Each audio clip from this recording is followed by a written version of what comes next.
पालघर जिल्ह्यात समाज माध्यमांवर एक संदेश प्रसारित होत आहे, ज्यामध्ये काल दिनांक 14 जुलै 2025 रोजी कासा पोलीस स्टेशन हद्दीमधील चारोटी परिसरात एक काळ्या रंगाची स्कॉर्पिओमध्ये 2-3 इसम हे तोंडाला रुमाल बांधून फिरत असताना आणि लहान मुलांचा अपहरण करण्याचा प्रयत्न केल्याची घटना घडल्याचा संदेश व्हायरल होतोय।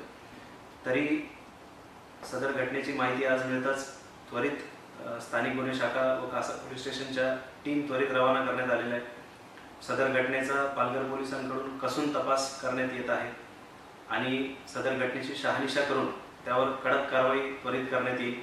नागरिकांना आवाहन करण्यात येत आहे की असे कुठलेही संशयास्पद वाहन मिळून आल्यास त्वरित जवळील पोलीस स्टेशनला संपर्क करायचा आहे आणि कुठल्याही अफवांवर विश्वास न ठेवता असे कुठले संशयित वाहन आढळून आल्यास त्वरित संपर्क करायचा, कोणीही कायदा हातात घ्यायचा नाही आणि पोलिसांच्या कारवाईवर विश्वास ठेवून पोलिसांना ह्या घटनेची शहानिशा करण्यासाठी सहकार्य करायचे। धन्यवाद।